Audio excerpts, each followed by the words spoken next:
নমস্কার, কেমন আছো তোমরা সবাই?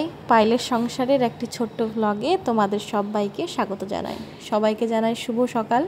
এইমাত্র ঘুম থেকে উঠলাম, উঠে একটু বাইরের পরিবেশটা দেখতে ভালো লাগে। অনেকক্ষণ এখানে বসে থাকি, মোটামুটি 5 মিনিট একভাবে বসে থেকে থেকে তারপর কিন্তু কাজ করি।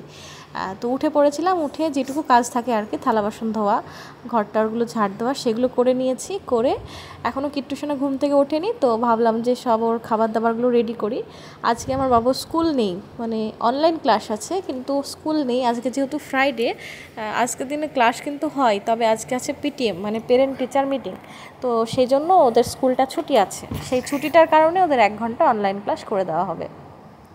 তো ওইদিকে দুধটা আর পুরনো একটা দুধ ছিল একদিনের, সেই দুধটা দুটোই ফুটিয়ে রাখলাম, তার সাথে সাথে ছেলেকে স্নান করে দেবো, সেই জন্য জল গরম বসিয়েছিলাম। আমি একটু চা করে নিয়েছি, আর এই যে ছেলেকে স্নান ধ্যান করিয়ে দিয়েছি। কারণ যতই বাড়িতে থেকে ক্লাস করুক, আমার মনে হয় যে স্কুল যাওয়ার আগে বা পড়তে বসার আগে একটু স্নান ধ্যান করে ফ্রেশ হয়ে বসলেই ভালো লাগবে।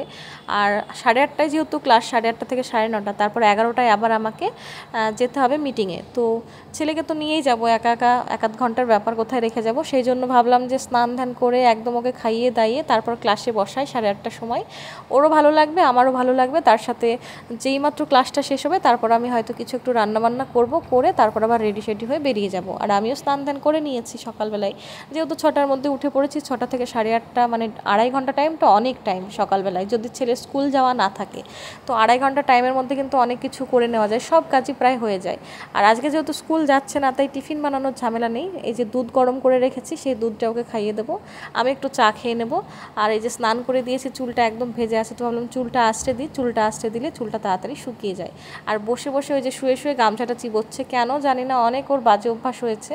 এর আগে কোনো কিছু মুখে দিত না, এখন নতুন করে অনেক কিছু মুখে দেওয়া শুরু করেছে। তারপর কি বলবো, মানে জামা কাপড় ধরে কামড়ানোর চেষ্টা করে, মানে কামড়ানোর চেষ্টা বলতে জামা কাপড় ধরে দাঁত দিয়ে টেনে ধরে রাখে। এই যে দেখো, যেমন দেখছো যে গামছাটা ধরে একদম রেখে দিয়েছে দাঁতের সাথে, এইরকম নোংরা কিছু ব্যবহারও শুরু করেছে। আর তার সাথে মুখে আঙুল দিচ্ছে, যে জিনিসটা আমার একদম পছন্দ হয় না। বাচ্চারা মুখে আঙুল দিলে খুব রাগ হয়, বিশেষ করে ও এখন বড় হয়ে গেছে, কারণ 2-3 মাসের বাচ্চারা হয়তো মুখে আঙুল দেয়, সেই জিনিসটা একটু কিউট কিউট ব্যাপারটা লাগে। কিন্তু এখন তো অনেকটা বড় হয়ে গেছে। ছোটোবেলায় যখন ও মুখে আঙুল দিত, আমরা দিনে ও 100 বার মুখে আঙুল দিলে আমি আর ওর বাবা মনে হয় 100 বার মুখ থেকে আঙুলটা নামিয়ে দিতাম, কারণ অভ্যাসটা খারাপ হয়ে যায়।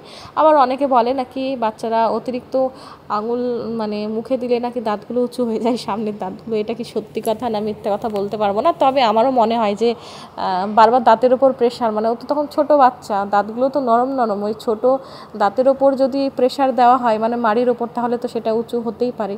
আমি সঠিক জানি না, এই নিয়ে কোনো ধ্যান ধারণা নেই, তবে আমার মনে হয়েছিল যে না, মুখে আঙুল দেওয়া অভ্যাসটা একদম ভালো না। শুনেছিলাম যে মারা গল্প করতো যে অনেকে এরকম ছিল, তাদের মানে মায়েদের যখন বান্ধবী বা বন্ধু ছিল ছোটোবেলায়, তখন বলতো যে আমার এই বান্ধবীটা সবসময় আঙুল চুষতো, দিয়ে সেই আঙুলটা একদম পাতলা হয়ে গেছিলো। তারপর এই বান্ধবীটা সবসময় বুড়ো আঙুলটা মুখের মধ্যে দিয়ে রাখতো, দিয়ে সামনের দাঁতগুলো উঁচু হয়ে গেছে। এইসব ভাবনা চিন্তাগুলো আমাদের মধ্যে ঢুকিয়েছে, সেই জন্য আমরা আমাদের বাচ্চাদের মুখে কখনোই আঙুল দিতে দিই না। তো এই যে দেখো, আজকে হচ্ছে নৌকা ষষ্ঠী বা ভেলা ষষ্ঠী বা কিছু একটা হবে, মানে আমি ছোটোবেলায় দেখেছি, বড় হয়ে আর সেভাবে দেখা হয় না। তো আজকের দিনে আজকে আমি রুটি খাবো, রুটি তরকারি বা লুচি তরকারি, ময়দার খাবার খাবো, নিরামিষ খাবো, তার সাথে ভাত খাবো না, এই হচ্ছে ব্যাপার। আর আজকে নাকি গোলা রুটি খেতে হয়, সেটা আবার আতপ চালের, মানে আতপ চালের ভাত বা কোনো কিছুই তুমি খেতে পারবে না, কিন্তু আতপ চাল গুঁড়ো করে বা যেভাবেই হোক তুমি গোলা রুটি একটু হলেও মুখে দিতে হয়। তো আমি দেখলাম যে আতপ চালের কিছু খাবার বানাবো, সেটা তো কিট্টু খাবে না। এই যে ক্লাস হয়ে গেছে 1 ঘন্টা, আবার এইটুকু টাইমের মধ্যে আবার আমাকে কিছু ছেলেকে খাবার টাবার করে দিয়ে, ভারী খাবার করে দিয়ে আমাকে খেয়ে বেরোতে হবে, কারণ এসে তারপর রান্না করব। আস্তে আস্তে 12টা 12:30 হয়ে যাবে। আর এদিকে আবার মেঘ করছে, যে কি করব বুঝে উঠতে পারছি না। তো দেখলাম যে ছেলের জন্য একটু ম্যাগি করে দিই, ছেলেকে ম্যাগি করে দিয়েছিলাম, আর আমি একটুখানা ওই খাবারটা মুখে দিয়ে আমি কিন্তু ম্যাগি খেয়েছিলাম লাস্ট অব্দি, একদম অল্প করেই ওই জিনিসটা বানিয়েছিলাম। আর গ্যাসটা জোরে দিয়ে আমি কিন্তু ছেলের অনলাইন ক্লাসের ওখানে গেছিলাম, ততক্ষণে কিন্তু আমার ইয়েগুলো একদম পুড়ে গেছে, মানে ওই যে গোলা রুটিটা একদম পুড়ে গেছে, তবে ক্রিস্পি হয়ে গেছে। যেহেতু চালের ময়দার, বুঝতেই পারছো, চালটা ভিজিয়ে রেখেছিলাম, বেশিক্ষণ ভেজানোও হয়েছিল না, কারণ দিদি সকালবেলায় উঠে ফোন করে বললো খবরদার কোনো কিছু খাওয়ার আগে স্নান করে একবার ওইটা মুখে দিস, গোলা রুটিটা। তো সেই জন্যই 5 মিনিট আগে আমি ভিজিয়েছি, 5 মিনিট পরে আমি তাড়াতাড়ি করে নিলাম, কারণ তখন আমি অলরেডি ম্যাগি বসিয়ে দিয়েছি। তো দেখলাম খেতে যখন হয় তাহলে আর অমান্য করছি না, সেজন্য ওইটা বানিয়েছিলাম। তো যাই হোক, খাওয়া দাওয়া করে রেডি হয়ে গেছি। এখন বাজছে 11:15, মানে ঘরে তালা টালা দিয়ে এইমাত্র বেরোবো, তখন দেখছি ঝমঝম করে বৃষ্টি আসছে। তখন কি করব, মানে যাব কি যাব না সেটা বুঝে উঠতে পারছি না, যেহেতু 11টাতেই মিটিং স্টার্ট হয়ে যাবে। আর আমার বাড়ির কাছ থেকে তো যদিও অনেকটা কাছে, মানে 2 মিনিটের হাঁটা পথ, তবুও বুঝতে পারছিলাম না, মানে প্রায় 15 মিনিট আমি এভাবেই বসেছিলাম। তারপর কিন্তু দেখলাম কিছুক্ষণ পরে হালকা একটু বৃষ্টি কমেছে, তখন কিন্তু বেরিয়ে গেছিলাম। আর এই যে ছেলে এখানে, মানে ওই আন্টি শাড়িগুলো মেলে দিয়েছে, কারণ আন্টি ছাদে উঠতে পারে না, যেহেতু একটু বয়স হয়ে গেছে। তো আমাদের দুজনের ঘরের সামনেই মানে একটা ফাঁকা জায়গা আছে, সেখানে আন্টি জামা কাপড়গুলো মেলে থাকে। জামা কাপড় বলতে আন্টি তো একা, ওই শাড়িটাই মেলা থাকে। তো তারপর ছেলেকে নিয়ে চলে গেছিলাম, ভিজতে ভিজতে এসেছি। একটা ছাতাতে ধরেনি দুজনকে, মানে প্রচণ্ড বৃষ্টি আর রাস্তায় জল জমে আছে। তো আসার সময় যেহেতু আমি আজকে ভাত রুটি কিছুই খাবো না, মানে ভাত খাবো না রুটি খাবো, তো দেখলাম যে রুটি মুটি আর করতে ভালো লাগে না, রুটি খেতে আমি পারি না। আর সবজি সেরকম কিছু নেই যে সেই সবজি দিয়ে রুটি খেতে খুব ভালো লাগবে, নিরামিষ তরকারি কী করব। তাই আমি কিন্তু আসার সময় পাউরুটি আর মিষ্টি নিয়ে এসেছি। আর আমি যখন মিষ্টি আনতে গেছি তখন কিন্তু কিট্টু বলছিল যে ওই সন্দেশটা নেবো মাম্মা, তো সেই জন্য ওকে একটা সন্দেশ নিয়ে দিয়েছি। আর এই যে আমার এখানে ব্রেড আছে, আর তার সঙ্গে 2টো কালো মিষ্টি আছে। কালো মিষ্টি হচ্ছে আমার ফেভারিট একটা মিষ্টি, আমার ছেলের, আমার হাজব্যান্ডের, সবারই। আশা করি অনেক মানুষেরই সাদা মিষ্টির তুলনায় কালো মিষ্টিটা বেশি ভালো লাগে, তো আমাদেরও খুব ভালো লাগে। তো প্রথম অপশান আমাদের কাছে কালো মিষ্টি, যদি না থাকে তবেই কিন্তু অন্য কিছু নিই, মানে দোকানে খেতে গেলে বা নিতে গেলে। তো 2টোই মিষ্টি এনেছিলাম, আমি তো জানি না ছেলে আমার ব্রেড আর মিষ্টি খাবে। আমি কিন্তু মোটামুটি 12টার দিকে এসে ফ্রেশ হয়ে ছেলেকে ফ্রেশ করে আমি কিন্তু ওর জন্য ভাত বসিয়ে দিয়েছিলাম। ভাত, ডাল সেদ্ধ, আলু সেদ্ধ একটা ছোট্ট বাটির মধ্যে করে বসিয়ে দিয়েছিলাম। এবার ওই যে সাদা ভাত দেখেছে, কোনো তরকারি করিনি।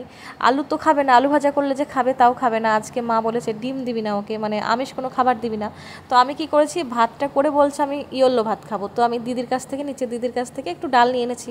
দিদিরও যেহেতু ষষ্ঠী আছে, দিদিও সেরকম কিছু রান্না করেনি, ডাল রুটি এসবই করেছে। আর দিদির তো যে ছেলে, দিদির ছেলে, সে রুটি খেতে বেশি ভালোবাসে। এই যে ভাত করেছিলাম, দিদির কাছ থেকে ডাল এনেছিলাম, ভাত মাখিয়ে কি সুন্দর করে খাওয়ানোর চেষ্টা করেছি, আধা ঘন্টা চেষ্টার পরেও খাওয়াতে পারিনি। তারপর দিদি আবার খাচ্ছে না বলে সেমাই দিয়ে গেল, সেমাইয়ের পায়েস, যে এটা খাই নাকি দেখ, সেটাও খাইনি, এক ফোঁটা মুখে দেয়নি, মুখে দিয়ে অক করেছে। তারপর আমি ঠেলায় পরে ওকে ব্রেড আর মিষ্টি খাইয়েছি। আমি জিজ্ঞেস করেছি খাবি, তখন বলছে কি যে হ্যাঁ খাবো।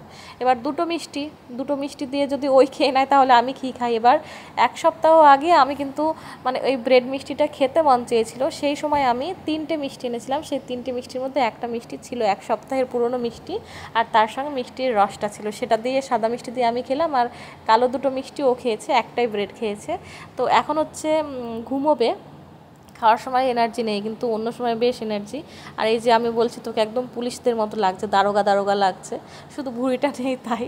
ও এখন কেমন ব্যবহার ওর বলো তো, ও সারাদিন এখন হচ্ছে ড্রয়িং করে। এবার খেলার সময় কোনটা, যখন হচ্ছে ভাত খাওয়ালাম, এই যে দুপুরবেলায় ভাত খাওয়ালাম, এখন ঘুম পাড়াবো, এখন ওর খেলার নেশা, বা এখন টিভি দেখতে চায়। আবার রাত্রিবেলায় খাওয়া দাওয়ার পরে সন্ধ্যাবেলায় কতবার বলি যে একটু টিভি দেখ বা একটু খেলা কর, না ও ড্রয়িংই করবে। আবার সন্ধ্যাবেলায় কি হবে, রাত্রিবেলায় ভাত খাওয়ার সময় একটু টিভিটা চালিয়ে দিই, তারপর থেকে তখনও মনে হয় যেন আর একটু টিভি দেখি, এরকম ভাবনা চিন্তাও রাখে। কিন্তু তখন তো আবার শুতে হয়, আমি বিছানা করে আবার ওকে নিয়ে শুয়ে পড়ি। তো সেই জন্যই এই যে এখন কিছুতেই ঘুমোবে না। তো যাই হোক, কিছু কমেন্ট আমি তোমাদের রিপ্লাই দিই। বেশ কিছু কমেন্ট আমার কাছে এসেছে। প্রিয়া বোন আমাকে একটা কমেন্ট করেছে, দিদিভাই একটা কথা বলবো, আমি ডেলি তোমার ভ্লগ দেখি, কিন্তু যখন তোমাকে দেখি মনের মধ্যে একটা জিনিস আসে যে তুমি তোমার মনে অনেক কষ্ট নিয়ে থাকো, অনেক কিছু তোমার মনের ভিতরে থাকে, আর সেইটা তোমার চোখ দেখে বোঝা যায়। তোমার চোখ অনেক কিছু বলে, তোমার মনের কথা, অনেক মায়া হয় তোমাকে দেখে, লাগে যে তোমাকে একটা জোরে করে হাগ করলেই তুমি কেঁদে দেবে। এত টেনশন নিও না, ভালো থাকো নিজের মতো করে। কি বলবো কমেন্টটা পড়ে, একদম ঠিক বলেছো, মনের ভিতরে কিছু টেনশন আমার থাকে। আর খুব মানে কষ্টে আছি সেটা বলবো না, ভালো আছি, ঠাকুরের কৃপায় ভালো আছি। কিছু কিছু জিনিস মানুষের জীবনে কমতে থাকে, সেগুলো নিয়ে আমি আর কষ্ট পাই না। এখন আমার মনে হয় যে আমি এখন ভালো আছি, যেই লাইফটায় আমি আছি। এতদিন আমি কষ্ট পেতাম, কিন্তু এখন মনে হচ্ছে যে আমি যেই লাইফটাতে আছি সেই লাইফটা অনেকে পায় না, বা অনেকে হয়তো আশা করে যে ও ওখানে আছে, একা আছে, নিজের মতো আছে, এর থেকে ভালো আর কি হয়। হাজব্যান্ড সাপোর্ট করে, সত্যি তাই আমি ভালো আছি, আর আমি এভাবেই থাকতে চাই, ভালো থাকতে চাই। কিছু কিছু কমতি বা খারাপ লাগা থাকে, যেমন প্লাস পয়েন্ট এটাই হচ্ছে সব থেকে বড় পয়েন্ট, যে আমি যাই হয়ে যাক আমি আমার হাজব্যান্ডের সঙ্গে থাকতে চাই, এটা হচ্ছে মেন কথা। কারণ ভালো লাগে না, ছেলেকে নিয়ে একা একা ভালো লাগে না, সেই জন্য কোথাও না কোথাও একটা কেমন জানি লাগে, মনে হয় যেন ওর সঙ্গেই থাকি, ভালো লাগে না, মনে হয় কবে হাজব্যান্ডের সঙ্গে থাকবো।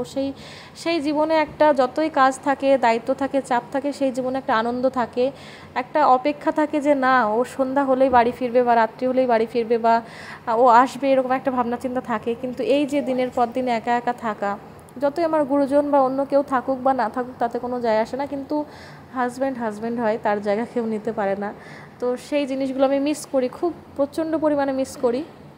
আর আমার ছেলে যেহেতু এখন বড় হচ্ছে, ও বুঝতে শিখেছে, ও প্রচণ্ড পরিমাণে মিস করে সেই সব দিনগুলো যে বাবার সঙ্গে থাকতো। ওর বাবা সন্ধ্যাবেলা অফিস থেকে আসার সময় ওকে কিছু না কিছু এনে দিত, তারপর গেট খুললে খুব আনন্দ পেত বাবা এসেছে। তারপর রোজ অফিস যাওয়ার সময় কিট্টু বেলকনিতে দাঁড়িয়ে থাকতো, ওর বাবা ওই দূর থেকে ওকে টাটা করতো। সেই সব জিনিসগুলো কিট্টু খুব রিপিট করে। বিকেলবেলা ওকে আমি পার্কে নিয়ে যাই, মানে প্রত্যেকটা কথা ওর মানে মনে আছে যে ওর বাবা ওর জন্য কী কী করেছে। এখন থেকে এই বয়স থেকে ওর সব কিছু ফিল করতে পারে যে ও বাবাকে পাশে পাচ্ছে না, ওর বাবার জন্য মন খারাপ করে, সেটাও বারবার ওর বাবাকে ফোনের মধ্যে বলতে থাকে। মানে এমন এমন কিছু কথা ও বাবার সঙ্গে গল্প করে, মনে হয় যেন আমি শিখিয়ে দিই। মানে ওর কথা শুনে আমার নিজের মনে হয় যেন এত বড় বড় কথা বলছে, মনে হচ্ছে যেন আমি শিখিয়ে দিচ্ছি, কিন্তু আমি জানি যে ছেলেটা খুব কষ্ট পাচ্ছে। তো আমি চাইছি যে ভগবান করুক যে আমার পোস্টিংটা হাজব্যান্ডের ঠিকঠাক জায়গায় আসুক, আমরা চলে যাই। পড়াশোনা, আমার কাজ কাম সব কিছুই হবে, হাজব্যান্ড পাশে থাকলে সব কিছুই হবে। হাজব্যান্ড পাশে না থাকলে হয়তো সব কিছু হবে, কিন্তু সেই আনন্দ, ভালোবাসা, সেই আশা ভরসা, এইসবগুলো দিন দিন কেমন জানি নষ্ট হয়ে যাচ্ছে। তো এটাই বলার। তোমার মানে কমেন্টটা পড়ে আমার সত্যি খুব ভালো লেগেছে, মনে হয়েছে যেন খুব নিজের একটা মানুষ আমাকে কথাগুলো বলেছে, একদম আমার মনের কথাগুলো ধরে ফেলেছে, যে জোরে করে একটা হাগ করলেই হয়তো আমি কেঁদে দেবো। সত্যি আমি এমনটাই, কারণ যাকে আমি ভালোবাসি তাকে যদি আমি অনেক দিন পর দেখি বা কি বলবো, আমার ভেতরে যদি কোনো কষ্ট থাকে, সে যদি আমার বান্ধবী হয় বা আমার কাছের কোনো মানুষ হয়, তাকে দেখলে আমি সত্যিই কেঁদে ফেলি, এটা তুমি একদম ঠিক বলেছো। তো যাই হোক, এদিকে চাটা করছিলাম, করতে গিয়ে দেখছি চিনিটা ফুরিয়ে গেছে। আবার আগামী দিন আমি আবার বাজার যাব, বাজারে প্রচুর জিনিস নিয়ে আসতে হবে। প্রায় সব জিনিসই ফুরিয়ে গেছে, অনেক দিন হলো টুকটাক করেই বাজার করা হয়, বেশি কিছু একসঙ্গে বাজার করা হয় না। তো চা চিনির খরচা আমার এখন অনেক কম, কারণ আমি 1 কাপই চা হয়, সকালে 1 কাপ, কোনো দিন সন্ধ্যায় হয়, কোনো দিন সন্ধ্যায় হয় না। তো যাই হোক, আরও একটা কমেন্ট আমি পেয়েছি রাজশ্রীর থেকে। দিভাই, তুমি তো মনে হয় এখনও একলা আছো, বাট তুমি যে ভ্লগ ভিডিও করো, তো তুমি কোনো সময় নিজেকে একা ফিল করবে না, কারণ মন খারাপ হলে তুমি ফোনের ক্যামেরাটা অন করে তোমার মন খারাপের কথাটা আমাদের সাথে শেয়ার করবে, তাহলে তুমি একলা এতটা ফিল করবে না। তোমার মনের কথাগুলো আমাদের সাথে শেয়ার করবে, আমরাও তোমার ভিডিওগুলো দেখব, আর দেখতে অনেক ভালো লাগে তোমার ভিডিওগুলো। থ্যাংক ইউ রাজশ্রী, তুমি ঠিক বলেছো যে বলছি না যে একা একা থাকতে থাকতে মাঝে মাঝে মনটা খারাপ হয়, সেটা শুধুমাত্রই হাজব্যান্ডের জন্য, আর কারোর জন্যই নয়।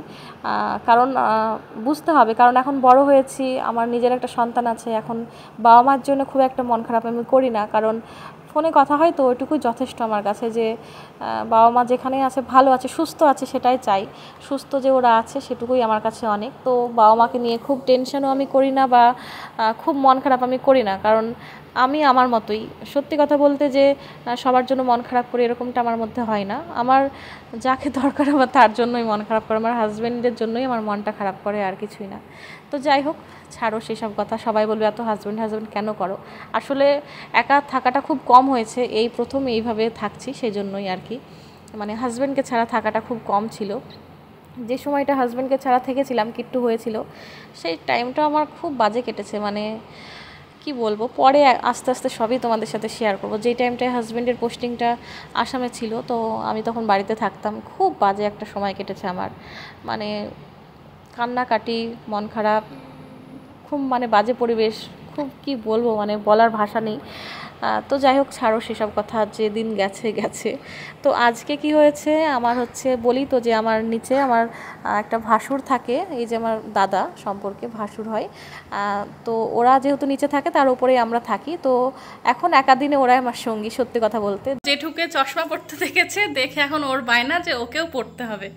তো কোথায় রেখেছে, দুপুরবেলায় তো ওটা নিয়ে খেলা করছিল, দেখি কোথায় খুঁজে পাই কি না আদৌ। মানে ওর জিনিস তো সব ওই গাড়ি ঘোড়ার মধ্যেই থাকে, এবার কোথায় যে খুঁজবো বুঝেই পাচ্ছি না। এই যে পেয়ে গেছি, বিশাল থেকে ওর জন্য নিয়েছিলাম। আর একটু ভালো লাগছে কেন জানি না, যারই বার্থডে হোক মনটা কিন্তু ভালো লাগে। আর অনেক দিন পর মানে এরকম কিছু মানে দেখছি তো বার্থডে, সেজন্য কেক টেক দেখে মনটা বেশ ভালো লাগছে। তো যাই, একটু পরে কেক কাটিং হবে, তোমাদের সাথে টুকটুক করে সব ভিডিও শেয়ার করব। আর কেমন লাগছে আমাকে কমেন্ট করে কিন্তু অবশ্যই জানিও। তো আজকে হচ্ছে দাদার জন্মদিন। আগে থাকতে আমাকে কিছুই বলেনি, সন্ধ্যাবেলায় এসে হট করে বলছে যে তোর দাদার জন্মদিন, চল তাড়াতাড়ি রেডি হয়ে চলে আয় নিচে। তো যাই হোক, বেশ ভালো লাগছে, মানে জন্মদিন তো কেমন কেমন একটা ভালো লাগছে।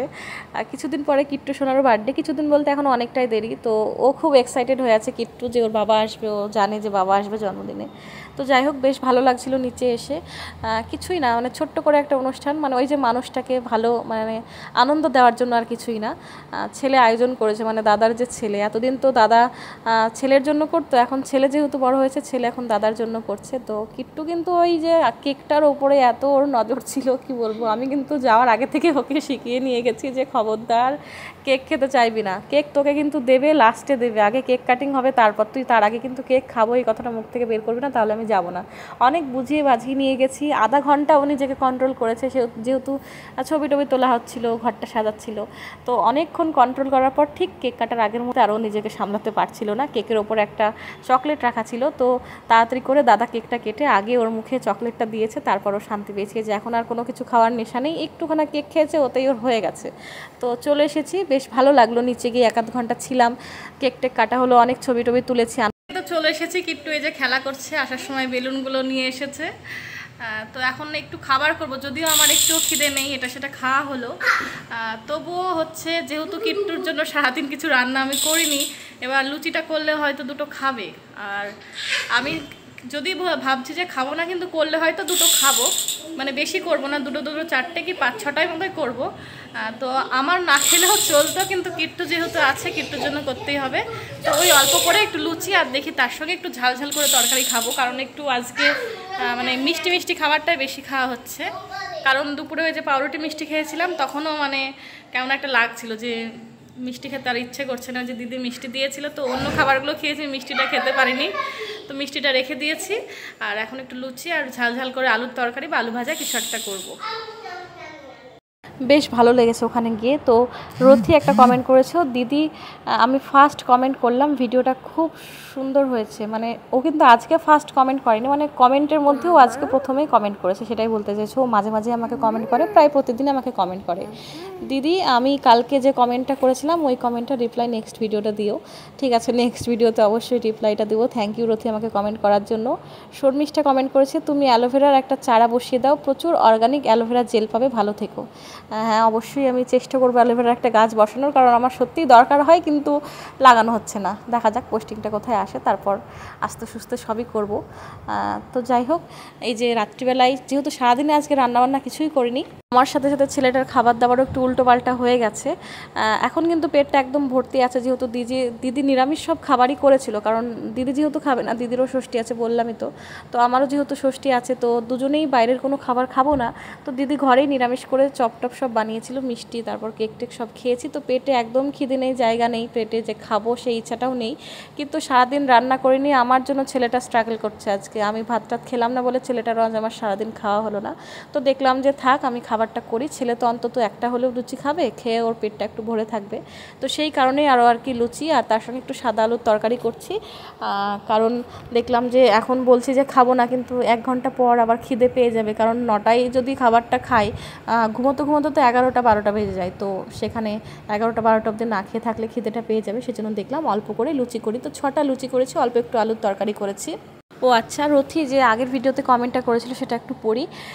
যে দিদি তুমি আবার নতুন করে একটা ফেসবুক পেজ খোলো, যেহেতু আমি বলেছিলাম যে আমি অনেক কষ্ট পেয়েছি, আমার পেজটা হ্যাক হয়ে গেছিলো। তো ফেসবুক পেজ কিন্তু আমার খোলা আছে, কিন্তু একটা সত্যি কথা বলি, দেখো আমি যদি আমার পেজ সম্পর্কে তোমাদের সামনে প্রচার করি, তোমরা হয়তো 4 থেকে 5 জন বা খুব জোর 10 জন আমার পেজটাকে ফলো করবে এবং 10 জনে ভিডিও দেখবে, তাতে কোনো লাভ নেই গো। যেটা নিজে থেকে বাড়বে সেটাই কাজের। তো ফেসবুক পেজটা খোলা আছে, ভিডিও আপলোড করি, যেমন আছে তেমন থাক, ভগবান যেদিন মুখ তুলে চাইবে সেদিন হবে।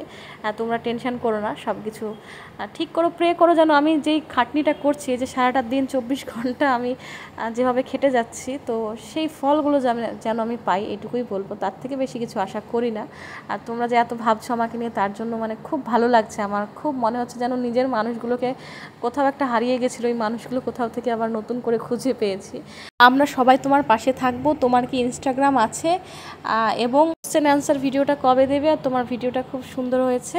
তো কোশ্চেন অ্যান্সারের যে ভিডিওটা আমি অনেক দিন আগে থেকেই বলেছিলাম যে দেব, কিন্তু কি হয়েছে বলো তো, আমি কোশ্চেন না সেরকম পাইনি তোমাদের থেকে। ওই 4-5টা কোশ্চেন নিয়ে আমি কী করে ভিডিও করি। তো ঠিক আছে, আমি চেষ্টা করব, 2-1 দিনের মধ্যে আমি চেষ্টা করছি কোশ্চেন অ্যান্সারের ভিডিওটা দেওয়ার। তোমরা যখন বলছো আমি নিশ্চয়ই চেষ্টা করব, তবে কোশ্চেনগুলো আমাকে সব আগে থেকে আবার খুঁজে বের করতে হবে। কিট্টু বাবান, এটা কি বানিয়েছো? এটা হ্যাঁ জ্যাকফ্রুট। তুমি জ্যাকফ্রুট বানাতে পারো? হ্যাঁ। ইয়েলো কালার হয়? হ্যাঁ, এটা ইয়েলো, এটা গ্রিন, 2 কালার হয় নাকি? আচ্ছা, নিচের দিকটা পাকা থাকে আর উপরের দিকটা কাঁচা, না কি ব্যাপার বুঝতে পারলাম না। এখানে কাটা কাটা থাকে? হ্যাঁ, এখানে কাটা থাকে। ওগুলো কাটা? হ্যাঁ। ও আচ্ছা। এই জ্যাকফ্রুট তুমি কোথা থেকে দেখেছো সোনা? দিদুন বাড়িতে। তুমি খেয়েছো জ্যাকফ্রুট? আমি খেয়েছি। আমি খাই না জ্যাকফ্রুট, কাঁচা খাই, পাকা খেতে পারি না, কষ্ট হয়। কাঁচাটা কি করো? সবজি খাই, জ্যাকফ্রুটের তরকারিটা খাই, এঁচড় খাই, তরকারি খাই, কিন্তু পাকা খেতে পারি না, পেট ব্যথা করে। কি বলে? খুব গরম ফল, খেতে মানে অনেকেই খেতে পারে না, বুঝতে পেরেছো? তোমার ভালো লাগছে জ্যাকফ্রুট বানাতে? কি সুন্দর বানিয়েছো। কোনগুলো? এইগুলো। জ্যাকফ্রুট তো গ্রিন হয় সোনা, আর ভেতরটা ইয়েলো হয় পেকে গেলে। এটা করো, হালকা ভাবে করো, হালকা ইয়েলো হালকা গ্রিন দুটো মিলিয়ে করো। আচ্ছা তুমি করো। হ্যাঁ, লুচি করেছি, খাবে তো? কি দিয়ে খাবে? মুলি দিয়ে লুচি? আমি মুলি খাই, আমার লুচি খাওয়ার পরে একটু মুড়ি না খেলে ভালো লাগে না, ভাত না খেলে, তাই মুলি খাই তরকারি দিয়ে। ঠিক আছে, তোমার জন্য খাই না, তুমি এমনি লুচি খেয়ে নেবে। হ্যাঁ, আচ্ছা ঠিক আছে, টাটা করে দাও দেখি। হ্যাঁ, একটু টাটা করো বুড়ি, টাটা করো বুড়ি, টাটা করো, মুখে বলো বুড়ি টাটা। ভাত দই খেতে পারো না? কি খেতে পারো তাহলে? হোয়াইট ভাত। দই দিয়ে খেতে পারো না? না, ভালো লাগে না। দইটা ভালো না। দই ভালো না? মিষ্টি নেই। মিষ্টি নেই, টক দই? হ্যাঁ। আচ্ছা ঠিক আছে, তুমি যাও, আমার ওইদিকে কড়াই গরম হয়ে গেছে। সব টক দই। সব টক দই? হ্যাঁ। কোথায় খেয়েছো? আমি জেমা এসেছে। জেমার কাছে খেয়েছো? হ্যাঁ। তাই? আর দেখি টক টক দেখতে পেয়েছি। টক দেখতে পেয়েছো? আচ্ছা তুমি যাও, কালার করো, আমি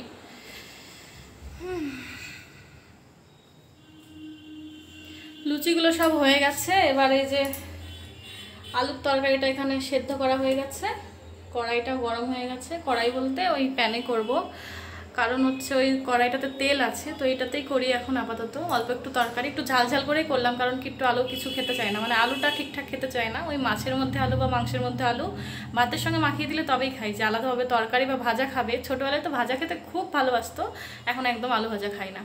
তো সেজন্য দেখলাম সারাদিন মিষ্টি মিষ্টি খাবার খাওয়া হয়েছে, আমার তো কান্না পেয়ে যায় এইসব, মানে পুজোর দিনে লুচি টুচি খাওয়ার দিনে যে একটু ঝাল ঝাল কিছু খেতে মন চাই। তো সেই জন্য আলুর তরকারিটা একদম ঝাল করে করেছি। আর এখন তো কিট্টুর মানে জন্য কোনো তরকারিতে আমি ঝাল দিতে পারি না, তো দেখলাম এখন তরকারিটা একটু ঝাল করে খাই, নাহলে রাত্রিবেলায় ওইটুকুও খেতে পারবো না।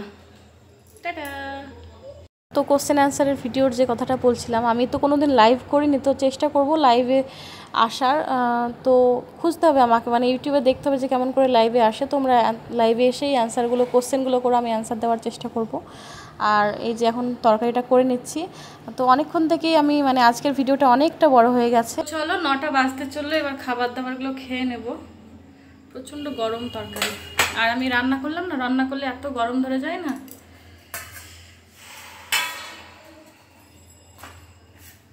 যদিও একটু খিদে নেই, তবে 9টা বেজে যাচ্ছে, ওদিকে হাজব্যান্ডেরও ফোন করার টাইম হয়ে যাচ্ছে, তো ভাবলাম যে খেয়ে নিই।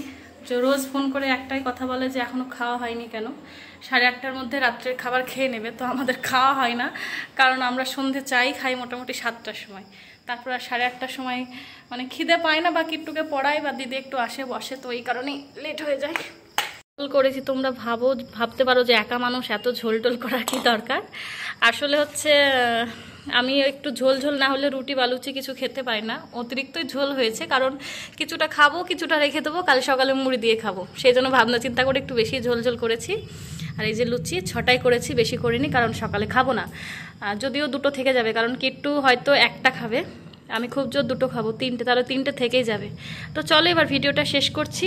সারাদিন অনেক কিছু তোমাদের সাথে শেয়ার করলাম, এবার ভিডিওটা শেষ করছি। তোমরা এইভাবে আমার পাশে থেকো, কমেন্ট করো, তোমাদের কমেন্ট পড়লে আমার মনটা খুব ভালো হয়ে যায়, মনে হয় যেন আমার বোন দিদি সবাই যেন আমার পাশেই আছে। তো চলো ভিডিওটা শেষ করছি, সবাই খুব ভালো থেকো, সুস্থ থেকো, দেখা হবে পরের একটি ভ্লগে। টাটা।